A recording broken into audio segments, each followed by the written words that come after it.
qui vient de prendre le train en marche. En 2-3 mots, tu vas expliquer c'est quoi Camojet? Camojet, c'est le collectif des associations et mouvements des jeunes du Tchad. On a plus de 100 organisations membres, donc nous, on se revendique comme l'organisation fêtière de la jeunesse tchadienne. Nous, notre travail, c'est défendre l'intérêt de la jeunesse. Donc, notre synergie pour défendre l'intérêt de la jeunesse. Tout ce qui concerne l'intérêt de la jeunesse de la nation tchadienne, nous sommes devant pour revendiquer ces droits, pour faire des plaidoyers pour la mise en œuvre des politiques nationales du gouvernement concernant la jeunesse et de s'opposer à tout ce qui vient attaquer à notre pays ou à notre système qui est sur place. Donc c'est ça le rôle de Camojet. En grosso modo, c'est défendre l'intérêt général de la nation et plus particulièrement de la jeunesse tchadienne, hommes et femmes. Hommes et femmes. Ouais. Et comme là, nous sommes en train de parler de l'entrepreneuriat, qu'est-ce que Camojet fait pour soutenir les femmes ou bien encourager les femmes dans le monde de l'entrepreneuriat? Honnêtement, le Camojet est là pour soutenir les jeunes. Moi, mon organisation qui est au Camojet, c'est les Jeunes Chambres Internationales, que je suis le président national. Les Jeunes Chambres Nationales, c'est une organisation internationale des jeunes entrepreneurs du monde. Donc, nous, section Tchad, nous, au sein du Camojet, on ne fait que promouvoir l'entrepreneuriat en général et plus particulièrement l'entrepreneuriat des jeunes, femmes comme hommes. Donc, le Camojet forme, oriente les jeunes dans l'entrepreneuriat et plus particulièrement les femmes. Parce qu'au Tchad, par rapport à nos études, on a constaté que les vrais entrepreneurs, surtout les femmes, elles ne sont jamais impliquées.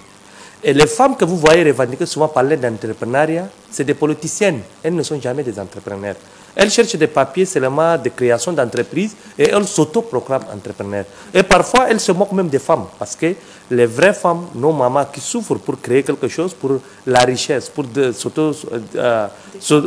s'auto-emploi et autres, pour le développement et pour l'autosuffisance de leur foyer, ces femmes, parfois, vous les voyez avec une association telle, parfois avec le parti politique, et elles ont leur autorisation.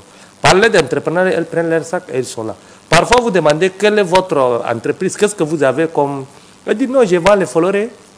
Non, j'ai une entreprise de lavage. Mais où? C'est dans les sacs. Et c'est elle qui se moque des femmes entrepreneurs. Or, si vous voyez dans la société tchadienne, la plupart de nos mamans sont des entrepreneurs. Elles ont appris ça dans les villages. Imaginez, les champs, c'est les femmes qui cultivent, à 99%. Les bétails, c'est les femmes. Elles font, mais parfois, elles mettent leur fils ou leur mari qui va faire à leur place. Et souvent, les tontines, c'est les femmes. Si elles trouvent quelque chose à la maison, elles vendent les beignets, les poissons au marché. Vous partez au marché, 90% en réalité, c'est les femmes qui détiennent tout ça. Mais celles ne se prononcent pas. Ce qui l'intéresse, c'est le profit. Elles travaillent, elles s'autosuffisent, mais elles ne sont pas dans l'histoire des politiciens, là, dans les grandes entreprises. On n'a pas ça dans nos traditions. Elles n'ont pas appris. Pire encore, si vous voyez par exemple les femmes qui voyagent vers Dubaï, Chine, Nigeria ici, parce que c'est depuis que les Tchad existent, les femmes le font. Mais celles qui partent au Nigeria amènent les marchandises. Celles qui partent au Bénin amènent les pagnes à un moment donné. Celles qui partent à Dubaï, en Chine, elles ne connaissent même pas le français. Mais celles-là, elles détiennent un chiffre d'affaires considérable. Elles ne sont jamais impliquées. Les femmes que vous voyez parfois dans les institutions ou celles qui viennent crier au nom des femmes entrepreneurs, elles ne maîtrisent même pas ce qu'est l'entrepreneuriat. Parce qu'entreprendre, c'est créer des richesses, avoir la capacité de créer des richesses et générer des profits. Mais elles n'ont pas de richesses pour créer, elles ont des papiers administratifs. Elles ne créent pas de richesses, mais elles veulent profiter des marchés publics. Et même si les marchés publics vous le donnez, sur quelle base souvent elles sont déficitaires. Et pourquoi moi je dis, les vrais entrepreneurs au Tchad, on les a les yeux. Et lorsqu'on commence seulement avec le soutien, où on veut donner la parole aux entrepreneurs, moi je suis dessus parce qu'à un moment on a connu certains entrepreneurs qui étaient bien. Mais dès qu'ils ont commencé avec la politique, ils commencent non pas à faire le profit et créer des richesses pour employer les gens, mais ils commencent seulement à chanter l'entrepreneuriat. On ne chante pas l'entrepreneuriat. Moi je forme les gens sur l'entrepreneuriat. Honnêtement, l'entrepreneuriat, ce n'est pas la formation. L'entrepreneuriat, c'est un art. C'est la capacité de créer des richesses. C'est la capacité de créer des richesses et la capacité de générer des revenus et en plus d'employer d'autres personnes. Mais, moi je constate parfois les gens partent voir rencontrer le ministre du Commerce, ils partent aux chambres de commerce. C'est des gens qui n'ont que des papiers. Si vous demandez quel est votre... Bon, moi là, je vais créer seulement... C'est des projets. Mais les projets, les théories qu'on a pris, en pratique, ça ne marche pas. Une femme qui te dit entrepreneur, elle vient avec les sacs, elle se maquille, elle fait le blabla, et c'est toujours c'est elle. Hein. Et il faut bien constater, toutes les femmes qui aujourd'hui, au nom des femmes, des organisations des femmes, des associations des femmes, des partis, des femmes en politique, revendications dans les postes de prise de décision, c'est les mêmes femmes. Si vous comptabilisez au Tchad, elles ne dépassent même pas 30. Et c'est les mêmes personnes. Aujourd'hui, elles parlent d'entrepreneuriat, des femmes, qu'elles sont entrepreneurs. Demain, c'est elles qui sont les politiciens. Elles revendiquent le poste à la CENI, elles revendiquent le poste au ministère. Et le lendemain, vous le voyez encore, elles se disent jeunes. Le lendemain encore, elles te disent qu'on est... Tu ne comprends même pas qu'est-ce qu'elles veulent. Or, la femme tchadienne en général, celles qui font le travail, elles ne sont jamais impliquées. Et même les soutiens parfois qu'on donne. Mais que faut-il faire pour qu'elles soient impliquées? Non, que faut-il faire? Parce qu'il faut être sérieux. Il faut balayer ces milliers de ces gens qui veulent seulement profiter, mais qui ne font pas le travail. Moi, j'ai un problème sérieux avec beaucoup de mes camarades, parce que beaucoup de... les balayer? C'est l'État, parce que c'est l'État qui favorise tout ça. Imaginez, on connaît tout ça. Les ministères de commerce, on sait les femmes qui souffrent. Les délégués des marchés le connaissent. Les ministères de commerce connaissent ce qu'elles payent. Les femmes qui vendent les poissons, est-ce que vous avez vu un jour qu'on vient leur donner quelque chose pour l'entrepreneur? Jamais. Les jeunes, comme mon prédécesseur vient de parler, qui ont des entreprises, personne ne vient les donner. Mais ces personnes que moi j'ai dit, ils ne dépassent pas 30. Si le ministère du Commerce, donc c'est eux. Si le ministère de Jeunesse, c'est eux. Si c'est partout, c'est eux. Et ils ont réutilisé ce système pour parler, profiter au nom de ces gens qui font le travail. Or, les vrais entrepreneurs, ils n'ont pas le temps de partir crier. Moi, j'ai dit toujours, c'est à l'État de faire le travail. Parce qu'aujourd'hui, vous demandez à chaque maire d'arrondissement, il sait dans sa circonscription, qui paye l'impôt, qui est en train de créer d'emplois aux jeunes. Les maires le maîtrisent. Mais pourquoi pas identifier ces gens-là sur le terrain, que de partir seulement demander par le résultat, qui connaît qui, moi je connais. Tous les projets qu'on dépense, on a financé qui? Pour qu'on te finance, il faut que tu aies quelqu'un. Parfois, tu n'as rien, mais on te dit, moi, je dis honnêtement, jusqu'à là, moi, je suis là à une organisation de jeunes entrepreneurs. J'assiste sur le plan international avec de grands entrepreneurs, mais moi, je ne suis pas entrepreneur. Si aujourd'hui, tu me donnes quelque chose... Vous accompagnez?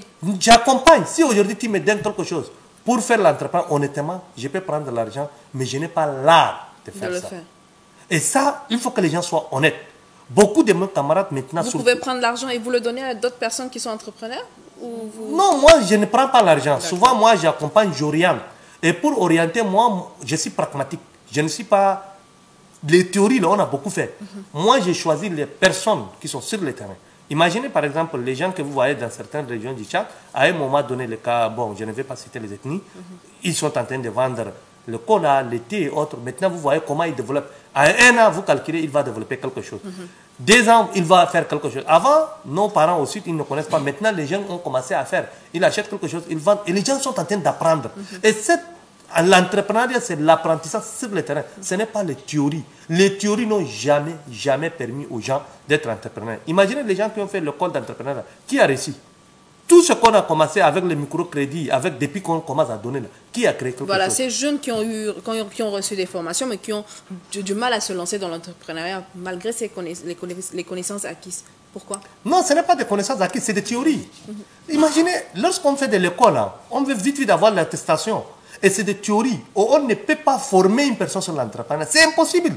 L'entrepreneuriat, c'est un art. Vous connaissez, vous êtes sur le terrain, vous allez apprendre.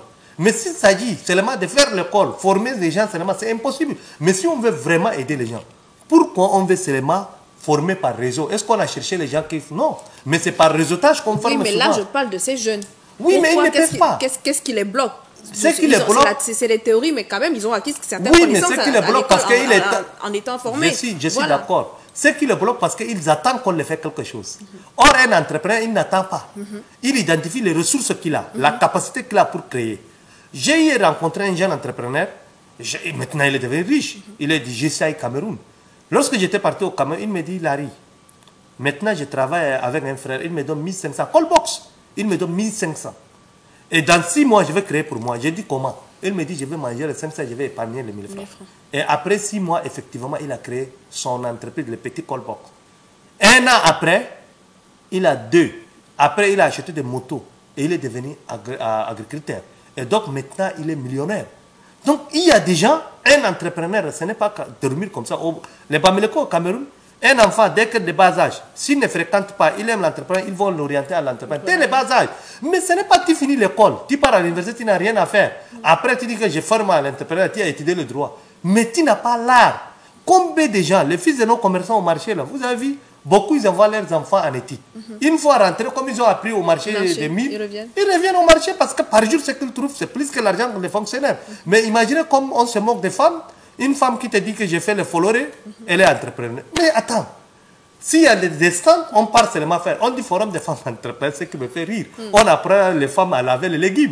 Hein? Imaginez, on apprend, on se moque des femmes. On fait des forums en forum. Et ceux qui parlent au nom des femmes pour parler de l'entrepreneuriat, elles n'ont jamais fait d'entrepreneuriat.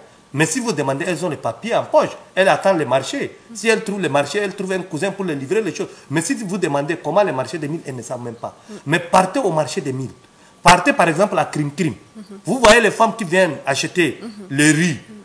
Parfois, elles achètent des mundous, des Crime Crime. Elles l'amènent en Djamena. Dès qu'elle vend ici, elle prend encore d'autres choses. Elle l'amène à Béché. Et c'est comme ça que ces femmes le font. Je l'ai rencontré beaucoup au Cameroun, au Gabon. Elle envoie les lailles. Elle envoie l'autre, l'arachide. Et ces femmes-là ne sont jamais visibles. Et elles nourrissent, elles produisent des richesses. Et elles sont tranquilles, elles n'ont pas de problème. Les femmes qui partent à l'école, comme elles ont raté leur vocation, pas tantôt avec les jeunes, tantôt, elles viennent deux fois, elles n'ont pas raté aussi les Non, elles ont raté parce que... Pourquoi vous dites raté? J'ai dit raté parce qu'elles se moquent des femmes. Et ça me fait très mal. Moi, j'ai beaucoup travaillé sur le domaine des femmes. J'ai beaucoup travaillé avec les organisations des femmes. Mais ça me fait très mal aujourd'hui, au Tchad, que je vois l'État fait tout pour promouvoir les femmes. Et il y a des femmes qui font tout pour bloquer l'émergence des femmes. Ouais. Imaginez lorsqu'on était au forum pour parler même des postes de prise de décision au Tchad. Moi, j'ai revendiqué pour l'égalité des femmes. Et vous savez, les femmes qui sont là-bas, elles pleurent seulement, elles chantent, elles veulent les 30%. Moi, j'ai dit, mais 30%, c'est contraire à la Constitution. Si on te donne 30% et les femmes capables dépassent les 30%, ça veut dire quoi? Et vous acceptez à ça? Or, quelques temps après, on a cherché les femmes diplômées pour les intégrer. Vous savez qu'on n'a pas trouvé les femmes. Au lieu de chercher les femmes qui ont le bac, licence pour équilibrer, vous savez, les femmes responsables, c'est qu'on dit, non, femmes qui ont master. Combien de femmes qui ont les masters? Et celles qui ont les masters, on ne veut pas parce qu'elle est la fille de telle. On ne veut pas promouvoir. Et donc, souvent, il y a un système de réseautage qui est là. Tous les jeunes filles, maintenant, avec les associations que vous voyez, elles crient beaucoup là. C'est les filles de tel ministre, la cousine de tel, parce qu'on veut les faire sortir à la télé un peu pour chercher un petit poste pour qu'elles restent. Et ça ne favorise pas les femmes. Et souvent, les femmes qui sortent à la télé pour créer, il faut voir est-ce qu'elles sont réellement capables ou elles ne sont pas boostées pour faire ça. Donc, on élimine de facto les femmes capables, les femmes qui veulent émerger, les femmes qui aident le pays, et elles sont hyper intelligentes. Elles sont dans tous les départements, elles sont dans tous les ministères, elles sont dans tous les quartiers. Mais on ne veut pas promouvoir ça. On veut seulement promouvoir celles qui font l'affaire. Alors, qu'est-ce que Camojet fait concrètement pour promouvoir ces femmes qui travaillent dans le noir? Ok, avant, au Camojet, ce qu'on a commencé à faire, maintenant, j'ai eu cette expérience, parce qu'on a crié aux femmes, aux jeunes femmes qui créent des associations, qui viennent souvent avec nous, mais après quelques temps, on a constaté qu'elles ne veulent pas évoluer. Elles n'ont pas la volonté. Elles n'ont pas la volonté. Elles ne veulent pas impliquer d'autres femmes. Imaginez une fille qui a une association. Tu ne vois ni sa soeur, ni sa mère. Elle ne veut même pas ses propres sœurs. Et si vous demandez d'amener 2-3 filles, elles ne sont pas capables d'amener les femmes. Et donc, du coup, elles veulent, c'est elles seules évoluer. Et ça, moi, je dis non. Au Cameroun, on doit changer ça. Et qu'est-ce qu'il faut faire pour changer oui, ça? Ce qu'il faut faire pour enlever voilà, cette idée de leur mentalité. Voilà, ce qu'il faut faire changer, parce qu'il faut qu'on informe, on oriente les filles dès le bas âge, à l'école primaire et au collège. Parce que si les filles, on arrive à les inculquer à l'école primaire et au collège, moi je pense que ça va changer. Parce qu'une fois au secondaire, elles sont toujours victimes de manipulations. Au Tchad, les jeunes filles, dès qu'elle est à l'école primaire, elle est forte, elle veut avancer. Une fois qu'elle est au secondaire, elle a compris ça, rien ne peut l'empêcher. Mais lorsqu'on laisse les femmes, elles finissent l'université, elles cherchent de boulot à tout prix. Et c'est ça. Pourquoi vous dites à tout prix? À tout prix, parce que souvent... quand on finit à l'université, c'est non, mais à tout prix, parce que moi j'ai constaté beaucoup de femmes qu'on a eu à connecter avec le CONAF, elles ont eu l'opportunité de CONAF, elles l'ont intégré avec le soutien de EGG. Elles n'ont jamais cru que c'est le CONAF qui les a aidés, mais elles ont cru que c'est le CRP d'un ministre, c'est un tel DG qui les a aidés. Et donc, vous comprenez, ça me fait mal que moi, j'accompagne des femmes et elles ne croient pas en elles. Une femme qui a le master, qui a le doctorat, elle ne veut pas croire en elle. Comment vous voulez que celle qui n'a pas fait l'école? Et nous, on a un problème d'éducation au Tchad. Ce n'est pas le fait de crier, ce n'est pas le texte. Au lieu de faire inculquer aux jeunes filles à l'école, on ne fait pas. Imaginez, moi, j'ai fait un constat. Dans nos écoles primaires, surtout le collège, les filles ne pensent qu'aux hommes. Et ça, c'est très grave. Elles pensent qu'aux hommes, elles ne pensent qu'aux hommes. Elles ne croient pas en elles. Elles croient que c'est l'homme qui va venir comme un prince charmant, qui va les marier, qui va les faire tout. Et ça, c'est inculqué. Une fois qu'elle est au collège, au lieu de chercher les bacs, elle pense que non, tel m'a dragué lorsque j'étais au collège, il ne m'a pas marié, il s'est marié à une autre.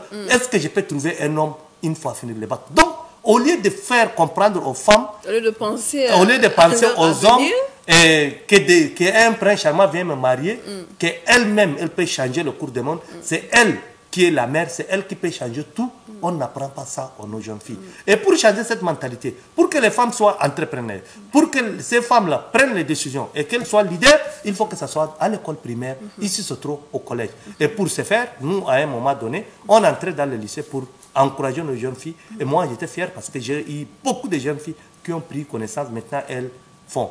On a constaté, on a fait un travail avec le ministère d'éthique. On était parti pour fermer les journées internationales des femmes antiques l'année passée et cette année. Et je vous assure, une journée de formation avec ces jeunes filles. Moi, j'étais fier parce que l'année passée et cette année, et je vois comment ces filles, qu'on les a inculquées, qu'on les a orientées, elles sont fières aujourd'hui, celles qui ont réussi, et les autres qui n'ont pas réussi jusqu'à nos jours, elles croient, elles sont devenues meilleures à l'école. Et donc, moi, je pense, au Tchad, les femmes sont plus intelligentes que les hommes. Mais on a un problème d'orientation. Merci. Et cette orientation-là, ce n'est pas politicien. La place des femmes. Merci. Ce n'est pas politicien. Et on a besoin de gens sérieux pour faire le travail sérieusement. Sérieusement, honnêtement, je vous dis, j'ai constaté beaucoup de ces organisations que vous voyez des femmes là. Parfois, elles partent pour parler de mariage des jeunes filles. Mais elles ne trouvent pas les jeunes filles pour parler. Dans les arrondissements, elles cherchent les délégués. Non, elles trouvent les délégués, les chefs religieux. Mais les messages même ne passent pas. Comment un chef religieux, même ici en Djamena, les religieux, par exemple, vous trouvez un religieux qui n'a pas fait l'école, qui n'a pas fait, il n'a que ce dogme qui est là. Vous venez en tant que femme, vous parlez par exemple au marabout, tu viens seulement avec un habillement comment? Tu parles de ne pas donner le mariage à une fille. Comment vous voulez qu'il va vous comprendre? Donc, pour faire comprendre, il faut impliquer les gens qui connaissent. Mais pas seulement les femmes. Au Tchad, les femmes n'ont jamais défendu les femmes. C'est les hommes qui ont toujours défendu les femmes. Ça, il faut qu'on le dise. Toutes les organisations des femmes, c'est les hommes. Mais ces femmes qui viennent seulement créer les associations des femmes, pour trouver quelque chose, ça fait mal. Pourquoi les autres... que les femmes n'ont jamais défendu les femmes? Mais dites-moi là où les femmes ont défendu les femmes. C'est ça. Quand? Elles n'ont jamais défendu. Si y a les marchés, par exemple, moi je ne vais pas citer certaines organisations. Il y a des femmes lors du forum inclusif qui ont défendu des femmes. Et il y a des associations qui font toujours voilà. Moi j'ai défendu les femmes au forum inclusif. Les femmes ont commencé à chanter. Moi j'ai dit, mes mères, s'il vous plaît, il faut qu'on nous considère. Moi je suis là pour défendre les femmes. Mais pourquoi vous chantez lorsque vous posez? Il dit non, nous on chante pour amener la paix. J'ai dit en chantant vous amenez la paix. C'est là où j'ai pris le micro pour défendre les droits des femmes et j'étais traité. Non, elles étaient en train de parler. C'est qu'elles disent. Selon vous? Non, c'est qu'elles ont dit, comme les opposants sont sortis, on les amenait là. Elles ont commencé à crier et chanter. On a dit, mais pourquoi vous avez dit en chantant les femmes amènent la paix? J'ai dit, mais vous revendiquez votre droit en chantant. Et donc on veut choisir. Et c'est des femmes, les 30 organisations de femmes qui ont représenté les femmes au forum, elles m'ont déçu. Elles m'ont déçu parce que lorsqu'on a commencé à crier pour défendre les droits des femmes, moi j'étais entré en tant que personne ressource défenseur des femmes, pas aux défenseurs des jeunes. Mais une fois lorsque j'ai commencé à défendre les femmes commencent à chanter. Ça a donné selon vous? Non, ça a donné parce que le président a accepté. Le président a accepté de 30 à 50 jusqu'à la parité. Moi, j'ai revendiqué la parité, elle revendiquait les 30%. Mais même les 30% qu'on les a donnés... Mais c'est un début, c'est un début. Non, ce n'est pas le début. Si aujourd'hui vous pensez que... Chaque chose a un début. Vous pensez qu'aujourd'hui les femmes ne sont pas capables pour prendre les postes de 30%? Elles sont capables, mais on ne veut pas... Mais à toute chose, il faut un début comme entreprendre. Il faut toujours un début. On ne peut pas venir du haut et puis du sommet. On a déjà, le forum c'est déjà, on va faire l'évaluation. Mais déjà, et l'évaluation, vous avez vu où? Donc c'est souvent, ce n'est pas le fait de crier. Ce n'est pas le fait de se dire que défenseurs des femmes, organisation femmes. C'est qu'on fait. Moi, j'ai besoin que les femmes prennent conscience elles-mêmes. Ne croyez à personne. En tant qu'être humain, là, il n'y a pas de différence. Dieu nous a créés, il nous a donné la capacité. Si une femme a la capacité d'entreprendre, elle entreprend parce qu'il n'y a pas d'obstacle. Lorsque vous me dites d'obstacle, les textes, c'est autre chose. Ça, c'est des faux arguments. Les femmes aujourd'hui sont capables. Et moi, je ne vois pas d'obstacle. Parce que tous ces obstacles, c'est psychologique. Si tu ne crois pas en toi, c'est ton problème. Et s'il s'agit des postes de responsabilité, y compris les femmes qui revendiquent même dans les CENI, si vous voulez des postes politiques, militez dans vos partis politiques pour parvenir au sommet et représenter. Il y a des femmes qui ont créé des partis politiques. Si les autres femmes ne veulent pas créer, si les femmes qui sont dans les partis politiques, elles ne veulent pas s'imposer, dans ce cas, c'est la faute revient à qui? Ce n'est pas qu'on te donne toujours. C'est à toi d'arracher ta liberté. Et les droits, là, on ne donne pas. Souvent, on l'arrache. Mais si le droit est là, et vous voulez seulement qu'on vous donne chaque jour, et tout ce que les femmes ont, comme le texte aujourd'hui, c'est la volonté du chef de l'État, le maréchal Ditchak, c'est lui qui a proposé. Parce qu'avant, même dans justement, c'est à toi d'arracher cette liberté. Mais comment? Parce que si la femme n'est pas libre, telle que la femme qui est dans le foyer, nous avons 2 minutes pour clore voilà, cette émission. Alors, en 1 minute, monsieur Larry, parce que le temps nous prend la gorge. Alors, la femme qui est au foyer et dont elle est marginalisée, comment faire pour arracher qui l'a marginalisée? Quelle sorte? Non. Il y a des maris, vous êtes hommes. Il y a des hommes qui ne laissent pas. Regarde, je suis d'accord. Il y a des hommes qui ne veulent pas que la femme travaille. Il y a des hommes qui ne veulent pas que leur fille aille à l'école. Il y a des hommes qui aillent chercher ses filles voilà, chez les parents en promettant tout. Oui, elle va travailler, elle va aller à l'école. Une fois au foyer. Je suis d'accord. Beaucoup des hommes le font. Alors, qu'est-ce qu'il faut faire voilà, en 1 minute? Ce qu'il faut faire là, voilà. Il faut que la femme. Comment avoir sa liberté? Non, elle peut avoir sa liberté. Comment? C'est à elle de choisir. Elle veut l'homme ou elle veut être libre. Mais de fois, on impose. Non, on n'impose pas. Les parents imposent jusqu'aujourd'hui de nos jours. La loi est là, bien sûr. Mais jusqu'aujourd'hui de nos jours, les parents imposent. Il y a des parents qui imposent. Mais les parents, là, le mariage. Il faut les faire comprendre. Cette fille qui a cette potentialité d'entreprendre.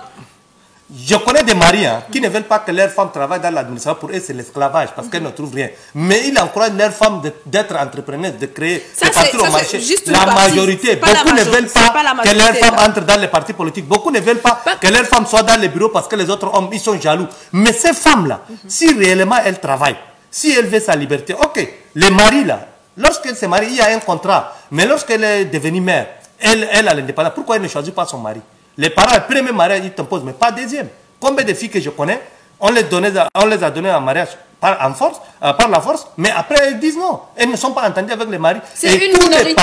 C'est une minorité. Il n'y a pas toi. C'est une minorité de filles. Un père là, oui, il aime sa fille plus que tout. Attendez, c'est une minorité de filles qui s'opposent, qui n'ont pas qui ont ce courage. Mais la majorité, voilà, on les a éduqués comment? On les a éduqués à suivre les hommes. Il y a la tradition. Je suis d'accord, au Tchad, on éduque les femmes. Il y a la culture qui s'impose. Légal, tous les cultures. Attendez d'abord, Larry. Il y a la culture aussi. Qu'on dit qu'il ne faut pas être têtu aux parents. Il faut écouter ce que le père dit, ce que la mère dit. Entre-temps, comme autant de nos parents, on imposait à la fille. De nos jours, bien que la fille refuse, le garçon refuse, eux-mêmes, ils se retrouvent. Au contraire, c'est les jeunes qui imposent aux parents, je vais épouser cette fille. Mais ça continue de nos jours, où on impose à cette fille, et la fille n'a pas droit à la parole. Je suis d'accord. Devant la communauté, elle n'a pas droit. Elle est bannie. Pourquoi ça? Je voudrais juste que vous nous dites comment est-ce que cette fille doit pas être révoltée. Nous n'encourageons pas la rébellion des femmes, des filles ici sur ce plateau, mais nous encourageons en donnant des astuces, en donnant des conseils à ces mères, à ceux qui nous suivent, aux maris qui continuent à marginaliser les femmes, aux femmes entrepreneurs, comme vous êtes en train de le dire, qui sont déjà arrivées au sommet, mais qui bloquent la porte à leurs petites sœurs, qui bloquent la porte aux autres femmes parce qu'elles voient sûrement un atout. Hein? Il faudrait que ça soit moi, c'est le moi qui tue. Ok. Un mot. Ok. Vous savez, au Tchad, on éduque la femme à être soumise. Ça, c'est notre problème éducationnel. C'est pourquoi moi, je dis qu'il faut influencer ces jeunes filles-là, dès le bas âge, à l'école primaire ou au collège. Parce que c'est ces filles-là qui deviennent des mères. C'est elles qui vont former, qui vont éduquer. Parce qu'en classe de CM2, plus de 27% des filles tchadiennes, elles se marient en classe de CM2, même aujourd'hui. Bon, les influencer, comment c'est... Il est beau de dire de les influencer, mais comment, qu'est-ce qu'il faut faire? C'est dans le système éducatif, en les montrant c'est quoi être femme. À l'école? À l'école. Même à la maison, ceux qui n'étaient pas à l'école, là, les relais sociaux sont là. Les chefs de carré, les chefs de canton, autres qu'on le nomme là. Maintenant, il faut le doter d'autres missions. Les organisations de femmes, si elles sont sérieuses, moi, je ne connais pas, mais si elles sont sérieuses, elles doivent s'atteler à ça parce que c'est elles. Non, mais parce que, honnêtement, je sais quel est l'impact qu'elles font. Honnêtement, moi, je sais que tout ce que je dis là, ça ne les plaît pas, mais c'est la vérité. Là, vous ne répondez toujours pas à ma question. Ok, ce qu'il faut faire, c'est toujours l'éducation. C'est toujours l'éducation. Parce que tant qu'on n'a pas éduqué, tant qu'on n'a pas expliqué aux jeunes filles quel est ton intérêt, ça va rester toujours. Mais il faut expliquer aux jeunes filles ce qu'elles veulent. Ce n'est pas d'attendre un homme, mais c'est elle qui doit être la maîtresse. C'est elle qui doit être le guide. C'est elle qui doit être tout. Si elle comprend ça, dans ce cas, il n'y aura pas de problème. On ne peut jamais t'imposer quelque chose. Or, nos filles, comme on éduque, seulement que tu attends un homme qui va te faire tout, tu vas obéir. Elle est éduquée à ça. Qu'est-ce que vous voulez? Elle est soumise, elle est domptée. Et si elle est domptée, elle est soumise, vous voulez qu'elle va changer en quelque temps, elle ne peut jamais changer. Et c'est ça notre problème. Mais elle, si la majorité, elle peut toujours changer. Si elle peut changer. Vous avez vu la majorité des filles qu'on les a données en mariage en bas âge, dès qu'elles grandissent, elles trouvent quelque chose, elles abandonnent le mari. Tout ça là, on connaît. Mais tout simplement parce qu'on ne les a pas bien formées. On les a formées que l'homme doit faire tout. Mais dès qu'elle trouve un fox, elle dit non, je ne vais pas ton mari, toi tu es pauvre, je cherche le ministre. C'est comme ça nos femmes. C'est pas toutes les filles. Non, c'est la majorité. Et c'est elles qui crient maintenant, elles deviennent des modèles au Tchad. Et ces femmes qui abandonnent leur mari, qui choisissent d'autres, c'est elles qui deviennent des modèles au Tchad. Comment vous voulez que les parents acceptent lorsqu'ils donnent un mari, les jeunes maris qui se marient avec une femme, quelque temps dès qu'elle a trouvé, il le soutient, elle va étudier, elle va travailler. Okay. Mais dès qu'elle trouve quelque chose, elle l'abandonne pour chercher un autre homme. Comment vous voulez? Votre mot de fin, Larry. Mon mot de fin, c'est l'entrepreneur, j'ai dit, ne chantez pas entrepreneur féminine. Chacun de nous a une capacité. Moi, je ne suis pas de ceux-là qui distinguent les femmes que les hommes. Pour moi, nous sommes tous égaux. Et pour moi, chacun doit faire sa capacité. S'il faut seulement chosifier les femmes, à chaque temps, il faut féminiser tout, ça ne marche pas. Il ne faut pas féminiser. Au Tchad, vous pouvez lire notre ouvrage collectif avec Dr Marcelin sur le sexe du droit au Tchad, parce qu'à chaque temps, on parle de femme, femme, femme, femme. On a chosifié les femmes en tout donnant aux femmes. Parce qu'au Tchad, les femmes ont trop et elles ne savent pas quoi faire. Et tout ce qui crie sur ça, là, demandez pourquoi elles ne se marient pas, pourquoi elles ne travaillent pas et pourquoi elles veulent toujours faire ça. Merci. D'accord, merci Larry. C'était donc Camojet. Voilà, Larry qui représente Camojet ici sur le plateau. Merci. Ça fait un plaisir d'échanger. Hein. Merci, merci. Donc, on aimerait prochainement échanger plus, avoir plus de temps avec vous. Merci, moi je suis parce que... disponible. D'accord Larry. Okay. Alors, bon après-midi, puisque nous sommes déjà à presque midi. Hein. Merci. Bon midi et bonne dégustation à tous ceux qui sont à table.